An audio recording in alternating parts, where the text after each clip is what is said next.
இப்போ ECRம் OMRம் செம்ம connect. Stepstone secret plot near Kovalam ECR. Beach resort plot just 24 lakhsல. Launching offerல plot வாங்குங்க 5 lakhs profit. இது உரிமை மீறல் அப்படின்ற ஒரு விஷயத்த சொல்லிட்டு எடப்பாடி பழனிசாமி அவர்கள் வெளிநடப்பு செஞ்சிருக்காரு. பாத்தீங்கன்னா உள்ள இருந்தாலும் அவருக்கு மரியாதை இல்லைன்னு அவர் ஏதோ ஒன்று சொல்லிட்டு வெளியே போறாரு, அவ்வளவுதான். RB உதயகுமார் யாரை சப்போர்ட் பண்றாங்களோ அவங்க பாதாளத்துக்கு போயிடுறதுன்றது வரலாறு உண்மை. வெளிநடப்பு பண்ணாங்க. அதுலயும் 4 MLA மதிக்கவே இல்லை எடப்பாடி. நாளைக்கு 40 கூட ஆகலாம். அதிமுக அந்த கட்சி இன்னும் கொஞ்ச நாள் அனாதான கட்சியா இருக்கும். தினகரனும் சசிகலாவோ இப்போ மறுபடியும் அதிமுக தலைமைக்கு வந்துட்டா வெளியில வந்தவங்களும் உள்ள போக வாய்ப்பு. வந்தவங்க போறதுக்கு வாய்ப்பு இருக்கான்னு தெரியல, ஆனா இருக்கிறவங்க போகாம இருக்கிற வாய்ப்பு இருக்கு. தக்க வச்சுக்க வாய்ப்பு இருக்கு. அந்த தக்க வைக்கிறது டிவிகே உடைய வளர்ச்சிக்கு பாதிப்புன்னு நான் நினைக்கிறேன். அறநிலைத்துறை அந்த நிதியெல்லாம் தவறா பயன்படுத்தினாங்கன்ற குற்றச்சாட்டும் திமுக மேல இருந்துச்சு. இவங்க கரெக்டா பண்றாங்களா? இவங்க என்ன சொல்லியிருக்காங்கன்னா, அறநிலைத்துறையா செயல்படும், அந்த துறையுடைய வளர்ச்சிக்கு நிதிகள் செலவழிக்கப்படும் அப்படின்றது தான் அவங்க சொல்றாங்க. திமுக தவிர்க்க வேண்டிய கட்சிகள்ல ஒண்ணுதான். இப்ப இருக்கிறவங்கலாம் நிறைய வெளியே அங்கிருந்து போயிட்டாங்க. அடுத்து என்ன பண்ணுவாங்க, வெளியில வேற யாரெல்லாம் இருக்காங்களோ இங்க எடுத்துன்னு வந்து சேர்ப்பாங்க. ஏன்னா அதிமுக நம்பி எந்த கூட்டணி போகாது. இனிமேல் நான் தமிழ் கட்சி 4% தாண்டாது. நீயா எந்த தேர்தல் நின்னாலும் இனிமேல் தாண்டாது. என்ன வேணும் ஸ்கூலுக்கு எல்லாமே இங்க இருக்கு. Super Saravana stores, Chennai, Madurai, Kovai.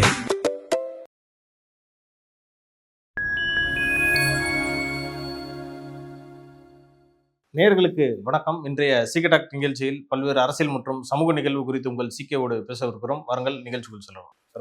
வணக்கம் தேவா. சார், நம்ம நிகழ்ச்சிக்கு போறதுக்கு முன்னாடி நம்ம முதலமைச்சர் திரு ஜோசப் விஜய் அவர்களுக்கு ஒரு வாழ்த்து சொல்லிருங்க சார். நைட்டே நான் வாழ்த்து தெரிவித்து அனுப்புனேன். 12 மணிக்கு உனக்கு கரெக்டாக நான் போஸ்ட் அனுப்பினேன். எத்தனை மணிக்கு போட்டிங்கன்னு தெரியல. சரி, ஓகே. நீங்கள் லீவ்ல இருந்ததுனால கொஞ்சம் டிலே ஆயிடுச்சு. அன்பு தலைவர் திரு சி ஜோசப் விஜய், தமிழ்நாட்டின் முதலமைச்சர் அவருக்கு என்னுடைய இனிய பிறந்தநாள் வாழ்த்துக்கள். தமிழ்நாடு வரலாறு காணாத ஒரு மாற்றம் அப்படின்றது எப்போ நடந்தது அப்படின்னா, எம்ஜிஆர் அப்போ ஒன்று நடந்தது.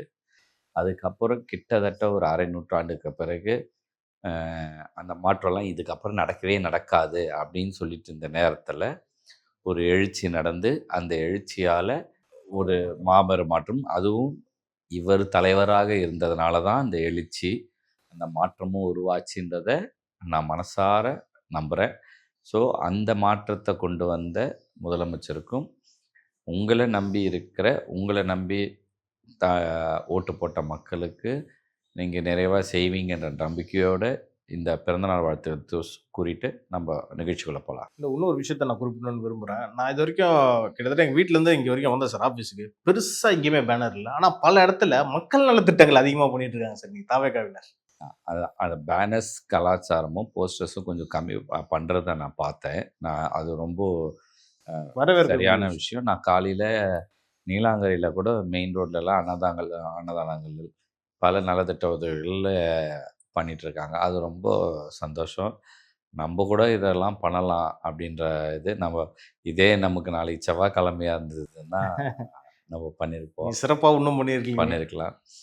நம்ம முதலமைச்சர் ஜோசப் விஜய்க்காக நாளைக்கு நம்மளும் அன்னதானம், ஸ்பெஷல் அன்னதானம் பண்ணிடலாம். சட்டமன்ற கூட்டத்தொடர் நடந்துகிட்டு இருக்கு சார். தனி தீர்மானம் ஒன்று நிறைவேற்றுறாங்களே, மேகதாது அணை கட்டக்கூடாதுன்றதுக்காக. அதில் ஒரு திருத்தம் கொண்டு வந்தார் உதயநிதி. அதை எங்களுக்கு சொல்லவே இல்லை, ப்ராப்பராக நீங்கள் தெரியப்படுத்தலைன்ற மாதிரி ஒரு விஷயத்த கொண்டு வந்து இது உரிமை மீறல் அப்படின்ற ஒரு விஷயத்த சொல்லிட்டு எடப்பாடி பழனிசாமி அவர்கள் வெளிநடப்பு செஞ்சிருக்காரு. பார்த்தீங்கன்னா உள்ள இருந்தாலும் அவருக்கு மரியாதை இல்லைன்னு அவர் ஏதோ ஒன்று சொல்லிட்டு வெளியே போறாரு, அவ்வளவுதான். சரி, இப்போ உள்ள இருந்தால் அவர் என்ன சொல்லுவாரு, மாமன்ற உறுப்பினர் அப்படின்னு யார் சொல்லுவாருன்னா சபாநாயகர் எழுந்து பேசுவோம்னு சொல்லுவாரு. நேற்று வரைக்கும் எதிர்கட்சி தலைவர்னு கத்தா சொன்னவரை மாமன்ற உறுப்பினர்னு சொல்லும் போது கொஞ்சம் சங்கடமா இருக்கும்லாம் இல்லையா அவருக்கு? அதனால எதையாவது சொல்லிட்டு வெளியே போயிடலான்ட்டு வெளியே போறாரு. அவ்வளவுதானே சார். இது வேற எதுவும் இல்லையா? அவர் எவ்வளவு பெரிய முன்னாள் முதலமைச்சர். திருப்பி அந்த பெரிய நீ மட்டும்தான் அவருக்கு சொம்பு தூக்கிட்டே இருக்கிறேன்னு நினைக்கிறேன். இன்னும் கொஞ்சம் அந்த ஒரு 20-25 எம்எல்ஏக்கள் இருக்காங்க, அவங்களும் கொஞ்ச நாள் மாறிடுவாங்க. சரி, நல்லா ஒன்று வச்சுக்கோ. RB உதயகுமார் யாரை சப்போர்ட் பண்ணுறாங்களோ அவங்க பாதாளத்துக்கு போயிடுறதுன்றது வரலாறு உண்மை. இதை ஏற்கனவே நான் நம்ம ஃபைன் டைம் மீடியா பதிவு பண்ணியிருக்கேன். அதனால் இவர் தூக்கின்னு துணை ஓபிஎஸ் அனுப்பிட்டு துணை தலைவராகவும் சபை தலைவராகவும் அறிவித்தார். ரோஜினலன்னு சொன்னேன். இப்போ அவர் இன்னும் வீம்பாக பேசுறது, பேச இந்த மனுஷன் இன்னும் குறைஞ்சி போயினே இருப்பார், காலி ஆகிடுவார். ஆனா நீ வெளிநடப்பு பண்ணாங்க. அதுலயும் 4 எம்எல்ஏ மதிக்கவே இல்லை எடப்பாடியை பாத்தீங்களா? நான் சொல்றேன், இந்த 4 நாளைக்கு 40 கூட ஆகலாம். சரியா? நீங்க ஒத்த மரமா தனியா நின்னு கூட மீதி வந்து மாறுறதுக்கான வாய்ப்புகள் இருக்கு. இந்த சிஎம் விஜய் அவருடைய பிறந்த நாளுக்கு முன்னிட்டு நான் சிஎம் விஜய் அவருக்கும் பொதுச் செயலாளர் ஆனந்த் அவர்களுக்கும் வைக்கிற ஒரு வேண்டுகோள் என்னன்னா, அண்ணன் ஆதவர்ஜுனாவுக்கும் அவர் வைக்கிற வேண்டுகோள் என்ன அப்படின்னா, அதிமுக அந்த எம்எல்ஏக்களோட எடப்பாடி இல்லாத ஒரு அதிமுகவா உருவாக்கி, அந்த அதிமுகவை டிவிகேக்கு ஆதரவு கொடுக்குற செயல்பாடை பண்ணுங்க. ஏன் அப்படின்னா, அது ரொம்ப முக்கியம். அந்த கட்சி இன்னும் கொஞ்ச நாள் அனாதைன்னு கட்சியாக இருக்கும். வரவன் போகிறவன்லாம் அதை உரிமை கொண்டாடுற நேரம் வரும். தேவையில்லாமல் அந்த விஷயத்த நம்ம எடுத்து பண்ணாமல், அதை நம்ம அடுத்த 5 ஆண்டு கால லைம்லைட்டில் வச்சா ஆட்டோமேட்டிக்காக இது வளர்ச்சிக்கு போயிடும். இந்த பக்கம் ஆல்ரெடி திமுககாரன் துண்டு போட்டுனே இருக்கிறான். நான் என்னுடைய பங்காளி தானே அதிமுக, நாங்கள் சேருவோம்னு சொல்லிட்டு ஆர்எஸ் பாரதி கூட பேட்டிலாம் கொடுத்து. ஆமாம். அதனால் நீங்கள் நம்ம இந்த வர எம்பி தேர்தல், உள்ளாட்சி தேர்தல்லாம் இருக்கிறதுனால இந்த சிவி சண்முகம் மற்றும் வேலுமணி இந்த சிறு கட்சிகளோட அழுத்தத்தால் அதை தவற விட்டுட்டோமோ அப்படின்ற வருத்தம் எனக்கு இருக்குது. அதை நீங்கள் முன்னெடுத்து கட்சியாகவே ஆதரவாக மாற்ற வேண்டிய கட்டாயத்தில் பண்ணணும் அப்படின்றது என்னுடைய வேண்டுகோள். ஏன் அப்படின்னா, அதிமுகவில் நாளைக்கு யார் வேணா இருக்கலாம். நீங்கள் அதை இணைச்சிட்டிங்கன்னா யாரோ ஒரு தலைவர் வேலுமணியாவோ சிவி சண்முகமாவோ இருந்து ஆதரவாக போயிடும். இல்லை நாளைக்கு டிடி தினகரனோ இல்லை சசிகலா அவர்களோ ஏன் அண்ணாமலை அவர்களோ வந்து இதை எடுத்துட்டாங்கன்னா மேஜரான டேமேஜ் இங்கே இருக்கிறதுக்கான வாய்ப்பு இருக்குது அப்படின்னு நான் என்னுடைய புரிதலை. நீங்க சொன்னீங்க, அந்த அந்த விஷயமும் நடந்துட்டு இருக்கான். தினகரனையும் சசிகலாம் உள்ள இழுக்கிறன்ற வேலையில் ஈடுபட்டிருக்கான்ற தகவல் வருது. பண்ணுறாங்க. அதுக்கு முன்னாடி அதுதான் நல்ல ஒரு ஆப்பர்ச்சுனிட்டி. இந்த இரு எம்எல்ஏக்கள் வச்சுருக்கிறவங்கள அழுத்தத்தால் விட்டுட்டோமோன்ற வருத்தம் எனக்கு இருக்குது. மொத்தமாக அவங்கள அப்படியே நமக்கு ஆதரவாக பண்ண வச்சு அதிமுகவே நம்ம ஆதரவு கட்சியாக மாற்றிருந்தா இன்னும் பெரிய இது இருக்கும். இது இவங்க ஜெயிச்சிட்டாங்க. திருமாவளவன் அவர்களோ இல்லை கம்யூனிஸ்ட்காரங்களோ மற்ற கட்சியை வளராமல் அவங்க வந்து அப்படின்னு அவங்க சஸ்டெயின் பண்ணிக்கிற வேலையை அவங்க பார்த்துட்டாங்க. பட் நம்மளுடைய ஸ்ட்ராங்கான விஷயம், ஏன்னா இது அப்படியே இருந்தால் அதிமுக அப்படியே கரைஞ்சி டிவிகேவாக மாறி இருக்கும். இப்போ என்ன நடக்குதோ அதுதான். பட் அங்கே தலைமையும் ஸ்ட்ராங்குன்னு யாராவது வந்துட்டா இந்த வரது நின்றுடும். இல்லை, இது எடப்பாடி சொல்லியிருக்காரு பார்த்தீங்களா, யார் போனாலும் போட்டோம், அது அவங்க தப்புனால தான் அவங்க போகிறாங்க. அப்போ கூட அவர் தப்பு ஒத்துக்க மாட்டாரு. ஐயோ, அவர் வந்து இந்த ஏதோ ஒரு படத்தில் அந்த ஒரு பைத்தியக்கார டாக்டர் வந்து ஒரு ஆழ் மனசில் போய் நீங்கள் தான் தலைவர் நீங்கள் தான் டாக்டர்னு பதிவு பண்ணியிருப்பாங்க. அந்த மாதிரி இவர் ஆழ் மனசில் நீங்கள் பெரிய தலைவர் ஆகிட்டீங்கன்னு யாரோ பதிவு பண்ணியிருக்காங்க. இப்போ நீங்கள் வைக்கிறது தான் சட்டம், மற்றதெல்லாம் ஒன்றும் இல்லை அப்படின்ற மாதிரி பேசுறதுனால அவர் அதை செயல்படுறாரு. அந்த நினைப்பில் அந்த டாக்டர் சவுக்கு சங்கர் இல்லை, அது அப்போ இப்போ இல்லையே. இப்போ அவர் தான் நீங்கள் சரிப்பட மாட்டீங்க மாற்றணும்னு சொல்லிட்டாரு. சரியா? அன்னைக்கு அதான் சரி பேசின ஒரு 4-5 பேர் இருக்காங்க தேவா. கோட்டீஸ்வரன், சவுக்கு சங்கர், முத்தலீஃபு, இந்த மாதிரி 5-6 பேர் இருக்கிறாங்க. இந்த 5-6 பேரில் இப்போ அதிகமாக கூவிட்டு இருக்குது கோட்டீஸ்வரன் மட்டும்தான் நினைக்கிறேன். மற்றவங்கள கூட கொஞ்சம் அப்படியே மாற ஆரம்பிச்சிட்டாங்க. அவரும் கூடிய மாறுவார், இல்லைன்னா திமுக ஆதரவாக மாறிடுவாருன்னு நினைக்கிறேன். சரி, எனக்கு டவுட்டு, இப்போ தினகரனும் சசிகலாவோ இப்போ மறுபடியும் அதிமுக தலைமைக்கு வந்துட்டா இப்போ வெளியில் வந்தவங்களும் உள்ளே போக வாய்ப்பு இருக்கா? வந்தவங்க போகிறதுக்கு வாய்ப்பு இருக்கான்னு தெரியல. ஆனால் இருக்கிறவங்க போகாமல் இருக்கிற வாய்ப்பு இருக்குது. தக்க வச்சுக்க வாய்ப்பு இருக்குது. அந்த தக்க வைக்கிறது டிவிகேவுடைய வளர்ச்சிக்கு பாதிப்புன்னு நான் நினைக்கிறேன். எனக்கு வந்து திருமாவளவன் முக்கியம் இல்லை, கம்யூனிஸ்ட் முக்கியம் இல்லை, காங்கிரஸ் முக்கியம் இல்லை. ஏன்னா இவங்க ஓட்டு எல்லாம் எனக்கு எப்பயோ வந்துருச்சு. அப்போ அதாவது டிவிகேக்கு எப்பயோ வந்துருச்சுன்றது என்னுடைய பிலீவ். அதிமுக அது எனக்கு வர வேணும்னா அது என் கீழே இதில் இருக்கணுன்றது தான்.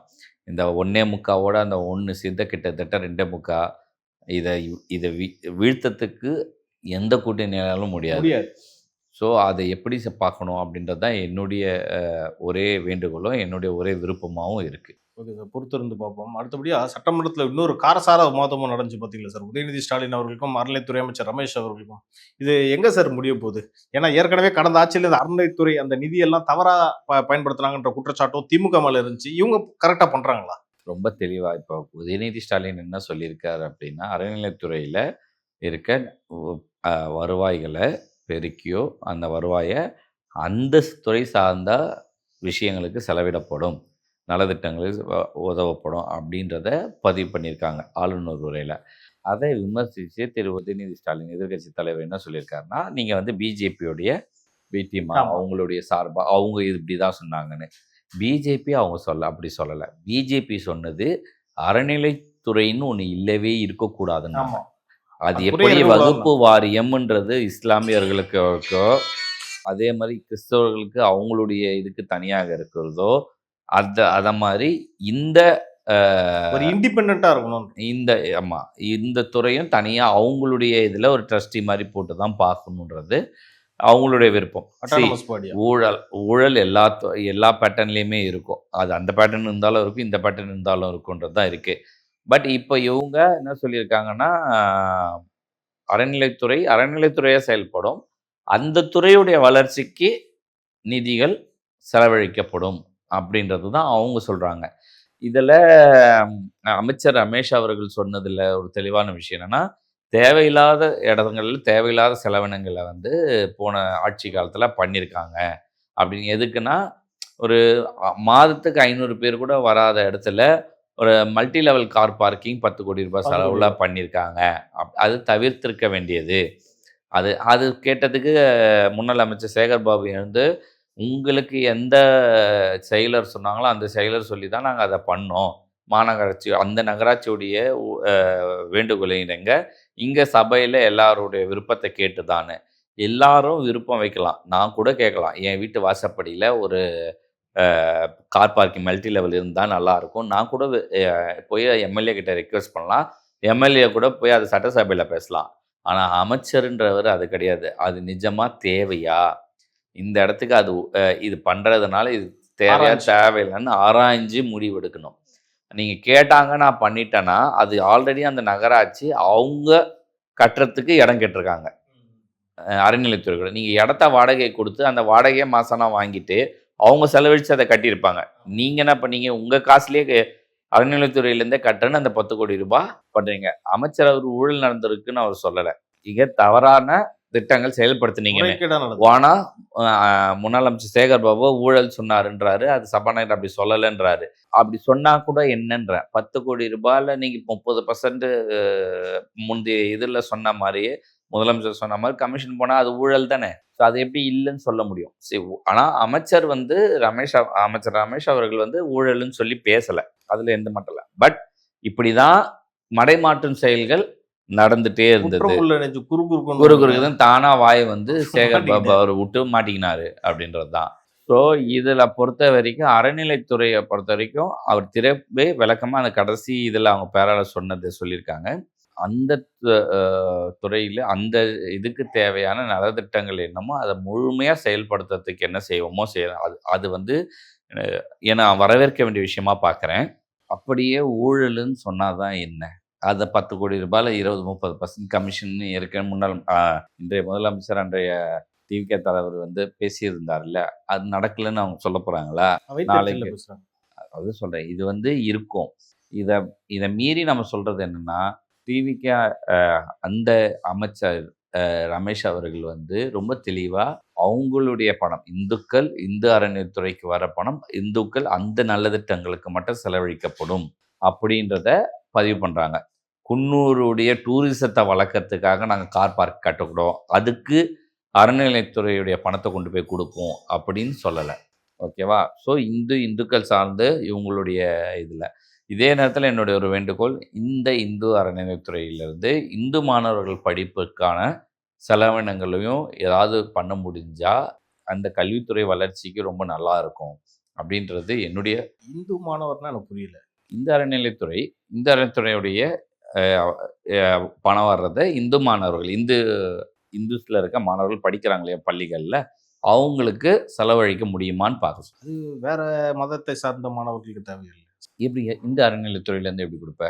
வகுப்பு வாரியத்துலேருந்து ஹிந்துக்கு கொடுப்பியா? அடுத்தபடியாக இன்னொரு விஷயமும் நடந்திருக்கு. திமுகவில் நடக்கக்கூடிய என்னன்னா, துரைமுருகன் அவர்கள் வந்து என்னாலும் சரி சாவர வரைக்கும் நான் பொதுச் செயலாளர் பதவியை நான் விட்டு கொடுக்க மாட்டேன் அப்படின்ற ஒரு பிடிவாதத்தில் இருக்காராம். சாவச்சிட போறாங்க பார்க்க சொல்லி. என்ன சார் பின்ன அவரே இன்னைக்கோ நாளைக்கு தானேப்பா இருக்காரு, இருக்க முடியல தானே. அவர் இருந்து என்ன பண்ண போறாரு இப்போ? அவர் பையனுக்கு எம்பி வாங்கி கொடுத்துட்டாரு. அவர் பையன் இவர்த்த அளவுக்கு திறமை இல்லை, வளர்ந்தெல்லாம் போய் வரப்போறது கிடையாது, முடிஞ்சு போச்சு. என்ன பண்ணணுன்றீங்க? ஒரு மூத்த அரசியல் தலைவர். சரி, நான் இதுக்கப்புறம் என்ன சொல்றது? தோல்வி விட்டுட்டார்ல, இதுக்கப்புறம் என்ன பேசுறதுக்கு இருக்கு? ஸ்டாலினே கடுப்புல தான் இருக்காராம் அவர் மேல. அவரோட ஓரம் கட்டிட்டு இணைப்பு ஏற்கனவே பண்ண வேண்டியது தான் இருக்கு. நானும் செயல் தலைவர் இருக்கும்போது செயல் தலைவராக மு.க. ஸ்டாலின் அறிவிச்சாங்களே, அந்த மாதிரி செயல் பொதுச் செயலாளர்னு ஒன்று அறிவிச்சுட்டு வேலை பார்த்தா ஆட்டோமேட்டிக்காக அவர் டம்மியும் ஓரமாக போய் படுத்துருவாரு. அந்த ஃபீலிங்கில் அவர் ஆண்டவன் நல்லபடியாக இருப்பார், நல்லபடியா உடல் நலத்தோட இருப்பார், ஓய்வு எடுக்கட்டும். அதுதான் நம்மளும் கேட்கறோம். நம்ம அவர் வந்து அந்த மாதிரி விதத்தில் நம்ம அவர் சொல்லணுன்றது கிடையாது. இப்படி இருந்து உக்காந்து தான் அடுத்த ஜென்ரேஷனுக்கும் வழி விடாம இருக்கிறதையும் காலி பண்ணிட்டு ஆமா, என்ன பிரச்சனைனா போன தடவை வந்து 5% இருந்தது, இந்த வருஷம் 10% மாத்திக்கிறது, ஆசை யாரை விட்டதுன்றது, இதெல்லாம் தேவையில்லாத பேராசை. இவங்கள மாதிரி ஆட்கள் இருக்கிறதுனால தான் இன்னும் கெட்டு போகுதுன்றேன். அதுவும் நேற்று ஒரு பிரஸ் மீட்ல சொல்லியிருக்காரு, என்னன்னா இப்ப எலெக்ஷன் நடந்தா கூட நான் ஜெயிப்பறேன். ஆமா, இப்பதானே நடந்துச்சு எலெக்ஷன். இப்பதான் நடந்துச்சு, அதுலதான் தோத்தீங்க துரைமுருகன். சரி, ஜோக்ஸ் அபார்ட். நான் வந்து அவருடைய அரசியல் வாழ்க்கை இதுக்கெல்லாம் நான் வந்து விமர்சிக்கலை. பட் அவர் அவ்வளோ நியாயமானவர்லாம் இல்லை. அவர் அரசியல் வரும்போது அவருடைய பணபலங்கள் என்ன, இப்போ அவருடைய பணபலங்கள் என்ன, அவருக்கு எத்தனை கப்பல் ஓடுது, அவருக்கு எத்தனை சாரா ஆலைகள் இருக்குது, அவருக்கு வேலூரில் அவரை மீறி ஒத்தனம் வளர முடியாது, இப்படி சுற்றி வச்சு என்னென்னலாம் இவர் பண்ணியிருக்காருன்றது இருக்கு இல்லையா? ஸோ இதை எங்கே போய் சொல்கிறது? அதை நம்ம விமர்சிக்கிறோம். அதனால நீங்கள் வந்து ஒதுங்கி போகிறது தான் நல்லது அப்படின்றது நான் பார்க்குறேன். திமுக தவிர்க்க வேண்டிய கட்சிகளில் ஒன்று தான். இப்போ இருக்கிறவங்கலாம் நிறைய வெளியே அங்கேருந்து போயிட்டாங்க. அடுத்து என்ன பண்ணுவாங்க? வெளியில் வேறு யாரெல்லாம் இருக்காங்களோ இங்கே எடுத்துன்னு வந்து சேர்ப்பாங்க. ஏன்னா அதிமுக நம்பி எந்த கூட்டணி போகாது. வாய்ப்பில்லை ராஜா. ஸோ புது கூட்டணி வரும். நான் சொன்ன மாதிரி எழுதி வச்சுக்கோ. ஆனால் சீமான் திமுக கூட்டணியில் சேருவார். சீமான் திமுக இவ்வளவு பெரிய ஆமா தாவேக்காவே ஜெயிக்கும் போது சீமானா ஏற்கனவே நான் பதிவு பண்ணியிருக்கேன், இது நடக்கும். சரியா? அதுக்கு இதெல்லாம் நம்ம எதிர்கொள்ள நம்ம ரொம்ப தயாரான நிலையில் இருக்கிறதுக்கு தான் அதிமுகவை எப்படி ஹேண்டில் பண்ணணுன்றது என்னுடைய வேண்டுகோளா நான் வைக்கிறேன். அடுத்த அரசியல் சூப்பர் ஸ்டாரா அப்ப சீமான் எல்லாம் ஒரு வரணும். எதுக்கு? ஒரு சந்தேகம். நீ கொஞ்ச நாள் கொஞ்சம் பாரு, ஒரு யூடியூபர் இருக்காரு அவர் கட்சியிலேயே, அவரே அந்த கட்சியை கலபுரம் பண்ணாலும் பண்ணலாம். சாட்டே சொல்லிட்டு வர அவரா? என் வாயில சொல்ல, அவரே எடுத்துப்பாரு கட்சினால என்ன பண்ணுவீங்க? ஓகே, அவருடைய அந்த நபர் ஒருவர் உடைய கட்சியை தானே இவர் வாங்கி நடத்திட்டு இருக்காரு. கரெக்ட். ஆனா கேட்டா சொல்லுவாங்க, நான் கட்சியிலிருந்து வெளியே போட்டு தான் நான் செயல்பட்டு இருக்கேன், ஒரு உருட்டுவாங்க அவங்களாம் சொல்லுவாங்க. பட் இப்போ இருக்கிற செலிபிரிட்டி நல்லா யோசிச்சுக்கோ, பிரச்சாரத்துக்கு அப்போ கூட்டணியில் அந்த வேட்பாளர் நிற்கிறதுக்கு. ஆனால் நான் வேணா ஊரெல்லாம் பிரச்சாரம் பண்ணுறேனே, நீங்கள் என்ன மாதிரி இவர் கலாச்சி விட்டாரு சீமானு. ஓ இவர் பெரிய இவர் நாங்கள் வந்து இதுவா அப்படின்ற அந்த மாதிரி சாட்டை நான் தான் யூடியூப்பில் பேசி தான் இப்போ உங்களுக்கு இவ்வளோ ஓட்டே வந்துச்சுன்னு சொல்லி எந்த நேரத்தில் வேணால் சொல்லலாம். வாய்ப்பு இருக்கு. 8லேருந்து இப்போ 4 4 அவ்வளோதான். அது இனிமேல் நான் தமிழ் கட்சி 4% தாண்டாது. நீயா எந்த தேர்தலில் நின்னாலும் இனிமேல் தாண்டாது. இல்லை, ஒரு ஸ்டேஜுக்கு அப்புறம் அவங்க தொண்டர்களே சொல்லிட்டாங்களே, ஆனால் இதுக்கப்புறம் வேணாண்ணா தனிச்சு வேணாண்ணா கூட்டணி பேர்லான்னான்றாங்களாம். அது போன தேர்தலில் கூட தான் சொல்லிட்டாங்க. நீ கொள்கைகள் அந்த மாதிரியான விஷயங்கள் இருக்கு இல்லையா, ஒரு விஷனாக இருக்கணும். நான் வந்து ஆடு மேய்க்க விடுவேன், மாடு மேய்க்க விடுவேன்னா யாரும் ஆடு மேய் சரி, எனக்கும் தான் ஆசை விவசாயம் பண்ணணுன்னு. ஆனால் என்ன ஆடு மாடு மேய்னா ஒரு நாள் மேய்ப்பேன், 365 நாள் மேய்ப்பனா அப்படின்னு ட்ரோன் மூலமா வைப்பாங்களா சார்? அதுக்கு பல வேலைகள் இருக்குப்பா. அது இந்த ஆட்சியில் நாங்களே பண்ணிட்டா நீங்கள் என்ன பண்ணுவீங்க? அப்புறம் அடுத்து வேற ஏதாவது யோசிப்போம். சும்மா அது சும்மா ப்ரொஜெக்டரை வச்சு காமிச்சு பண்ணுறதெல்லாம் ப்ராக்டிக்கலாக செய்யக்கூடிய விஷயங்கள் இந்த ஆட்சியில் கண்டிப்பாக செய்யறதுக்கும் இருக்குது. நான் என்ன சொல்கிறேன்னா, நீங்கள் வந்து முதல்ல வளர்ச்சிக்கான விஷயங்கள் என்னென்னு பண்ணுங்கள். அந்த வளர்ச்சியிலேருந்து இதை எப்படி நவீனமயமாக்குவேன்னு சொல்லணும். நான் எல்லாத்தையும் இதை மட்டும் தான் பண்ணுவேன்னா வளர்ச்சிக்கு எதுவுமே பண்ண மாட்டீங்கன்னா நம்ம என்ன பண்ணணும்? ஒரு பிற்போக்குத்தனத்தையே பேசி. ஆமாம், அது வந்து விவசாயியே தன் மகனை விவசாயி ஆக்க விருப்பப்படாத காலமாக தான் இருக்குது. அதை நம்ம மாற்றணும்னா அட்லீஸ்ட் இன்னும் ஒரு ஜென்ரேஷன் இதுக்கு ஓடணும். 20 வருஷம் 30 வருஷம் இதை வந்து சரி பண்ண வேண்டியது இருக்குது. கண்டிப்பாக அடுத்த 10 வருஷத்துக்கு அப்புறம் விவசாயன்றது பெரிய தொழிலாக்கப்படும். விவசாயம் தான் நல்ல தொழில், ஃப்யூச்சர் ரெவென்யூ இருக்கிறதுலாம் இருக்கும். பல மல்டிநேஷ்னல் கம்பெனிகள் விவசாயம் செய்ய வருவாங்க. ஓகேவா? பல லெவலில் எல்லாத்தையும் லீஸ்க்கு எடுத்து பண்ணுற மாதிரிலாம் நடக்கும். அதில் எந்த மாற்றமே இருக்காது. நான் அது போகிறது இன்னும் நல்லதுன்றேன். என் இடம், நான் விவசாயி, நான் உன்ன மாதிரி கார்பரேட்டுக்கு கொடுத்துட்டு எல்லா செலவும் நீ பண்ணிட்டா எனக்கு வர்றதில் ரெவன்யூ ஷேரை கொடுத்தேன்னா நான் ஜம்முன்னு இருப்பேன். நீ கார்பரேட்டாக இருக்கிறதுனால நீயே கவர்மெண்ட்டுக்கிட்ட போய் தண்ணிக்கு பேசுவ, நீயே கவர்மெண்ட்டுக்கிட்ட போய் உரத்துக்கு பேசுவ, நீயே எல்லாத்தையும் பண்ணு. நான் அன்னாடங்காட்சி மாதிரி உக்காந்துக்கணும்னு அவசியமே இல்லை, போயிடுவேன். இது தனியார் கார்பரேட் எந்த வகையில லாபமா இருக்கும்? கார்பரேட்டு டைரெக்டாக சேல்ஸ்ப்பா. இப்போ நம்ம என்ன சொல்கிறோம், இடைத்தரகர்கள், விவசாயிகிட்டேருந்து இடைத்தரகர்கள் போய் இடைத்தரகர்லேருந்து மார்க்கெட் வந்து மார்க்கெட்லேருந்து ரீட்டைலுக்கு வந்து ரீட்டைல்லேருந்து தான் நமக்கு வருது. கிட்டத்தட்ட 4 கிளாஸஸ் தாண்டுது. ஒவ்வொரு இடத்துலையும் ஒரு ரூபானா ₹1 பொருள் அடுத்த இடத்துல ₹1.50 ஆச்சுன்னா அடுத்த இடத்துல ₹2, அதுக்கு இடத்துல ₹2,000, அதுக்கு இடத்துல ₹3 அப்படின்னா ₹1 பொருள் ₹3 வரைக்கும் போகுது. ஸோ கார்பரேட் வரும்போது இந்த ₹1 பொருள் அவனும் ₹3 தான் விற்க போகிறான். ஆனால் ₹1 பொருள் நீ இங்கே டேரெக்டாக வரும்போது ₹1,500 உனக்கு கொடுக்கறதுக்கும் வாய்ப்பு இருக்குது. அவனுக்கு தெரியும் எந்த ஒர்க்மேன்ஷிப்பு எவ்வளோ பணம் கொடுக்கணும்னு. அவன் கொடுத்து கூட அதை வாங்கிக்க தயாராக இருப்பான். ஸோ 100% லாபம் வர பிஸ்னஸ்ன்றதை யாரும் டக்குன்னு விட்டுற மாட்டாங்க. விவசாயமும் நல்ல லாபம் தர விஷயம். பட் நம்மளதில் வந்து 3 விஷயங்கள் இருக்குது. 3 போகம் நிலம் இருக்குது, 1 போகம் நிலம் இருக்குது, வானம் பார்த்த பூமி இருக்குது. இதிலெல்லாம் சரி செஞ்சு அதை கொண்டு வர்றது தான் இங்கே இதுவாக இருக்கும். Okay sir. அடுத்தபடியாக இன்னைக்கு ஒரு துரதிருஷ்டமான ஒரு சம்பவம் நடந்திருக்கு. திருவள்ளூர்னு நினைக்கிறேன். அந்த பதப்படுத்துகிற அந்த நிறுவனத்தில் அந்த அமோனியா கசிவுனால ஒரு 7 பேர் இறந்துருக்காங்க. பாத்தீங்களா? நேற்று நடந்தது. ஆமா. அது குழு அமைச்சிருக்காங்கன்னு நினைக்கிறேன். அது என்ன பிரச்சனை ஆராய்ஞ்சு அது என்னன்னு பார்க்குறது. அது எந்த கேர்லெஸ்னஸா இல்லை அது ஆல்ரெடி ஏதாவது ஃபெயிலியரா, மிஷினரி ஃபெயிலியரா, என்ன ப்ராப்ளம்ன்றது நான் குழு அமைச்சு அவங்க ஆராய்ஞ்சு சொன்னதுக்கப்புறம் தான் அதை பற்றி நமக்கு தெளிவாக தெரியும். பட் அந்த இதுக்கு நம்ம வருந்த வேண்டிய கட்டாயம் தான். ஒரு 7 உயிர் வந்து சாதாரண விஷயம் கிடையாது. அவங்க குடும்பம், அவங்களுடைய குழந்தைகள்லாம் யார் பார்க்குறது. அது அரசாங்கம் இதை வந்து நிவாரணம் அறிவிக்கிறேன்னு சொல்லி நேற்று அமைச்சர் அங்கேருந்து சொல்லிட்டாங்க. அது இல்லாமல் இன்சூரன்ஸ் கம்பெனி லா மூலியமாக வர வேண்டியதையும் அவங்க பண்ணுறேன்னு கல்வி செலவையும் ஏற்றுக்கிறோன்றாங்க. ஸோ இதெல்லாத்தையும் இருந்து பார்த்துட்டு என்னன்றதை அடுத்தது என்னன்னு பார்க்கலாம். இந்த கல்வியினோட தான் ஒரு விஷயம் ஞாபகம் வந்துச்சு சார். கடந்த ஆட்சியில் 300 கோடி ரூபாய்க்கு மேலே வரைக்கும் அந்த தனியார் அந்த ரெனிவல் பண்ணுவாங்களா ஊழல் நடந்திருக்கிறதா ஒரு ரிப்போர்ட் வந்திருக்கு. பார்த்தீங்களா? ரிப்போர்ட் இல்லைப்பா, உண்மையே பேசியிருக்காங்க. ஒரு அசோசியேஷன் தலைவர் ஒருத்தர் வந்து எங்களுடைய இதில் இந்த மாதிரிலாம் நடந்துட்டு இருந்துச்சு. ஒரு ஆக்சுவலாக எனக்கு எது புதுசு தேவா, எல்லா இடத்துலையும் நடக்கிற ஊழலை பற்றிலாம் தெரியும், நிறையா ஆராய்ச்சிருக்கேன். ஆனால் இந்த ரினிவல் வருஷம் இருக்குது. அந்த ரினிவலுக்கு 25 லட்ச ரூபாலேருந்து 50 லட்ச ரூபா வாங்குவாங்கன்றது எனக்கு நாலேஜ்லேயே இல்லைன்றது நேற்று நான் ரொம்ப வெக்கப்பட்டு வேதனைப்பட்டேன். இது எப்படிடா நம்ம பார்க்காம தெரியாமல் போச்சு, இவங்களை இந்த விஷயத்தை தெரிஞ்சுருந்தால் இது நம்ம எப்பயோ பேசியிருப்போம்.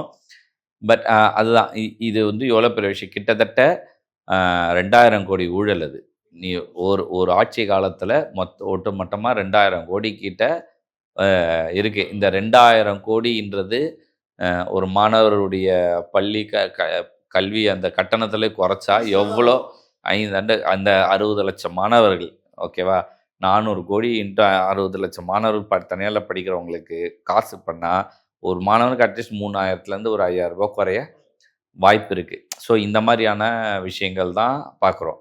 அதே மாதிரி நான் ஏற்கனவே இதை பற்றி ஃபுல்லாக பார்த்ததில் பள்ளி கல்வித்துறையில் நம்மளுக்கு கிட்டத்தட்ட 50,000 ரூபாயிலேருந்து 60,000 ரூபா ஒரு மாணவருக்கு செலவழிக்கிறோம். அதே ப்ரைவேட் ஸ்கூலில் 30,000லேருந்து 80,000 ரூபா தான் ஃபீஸாக வாங்குறாங்க. ஸோ இதை எப்படி ஹேண்டில் பண்ணணும் அரசாங்கம் யோசித்து பல மாணவர்கள் தனியார் இதுலேயே நல்ல தரமான கல்வியை கொடுக்கறதுக்கு இனிஷியேட் பண்ணி இப்போ எப்படி 100 சீட்டில் 25 சீட்டு வந்து மத்திய அரசு ஒரு சட்டம் மூலமா கட்டாய கல்வி சொல்கிறோமோ அந்த மாதிரி ஒரு 25% வந்து நான் கவர்மெண்ட்டே ஃபீஸ் கட்டி உங்களை இங்கேருந்து படிக்க வைக்கிறோன்னு சொல்லி அனுப்புனா இந்த இதெல்லாம் அங்கே, அதாவது சத்துணவு வேணான்றவங்க, சைக்கிள் இலவசம், இந்த இது தேவையில்லை, நான் படிப்பு மட்டும்தான் முக்கியம்னு போகிறவங்களுக்கு அந்த பள்ளிகளில் இணைச்சு அதுக்கு அரசாங்கமே காட்டினா நமக்கு செலவினங்கள் குறையும். Okay sir. பல விஷயங்கள் நம்ம இன்னைக்கு பேசணும். உங்கள் நேரத்துக்கும் நன்றி.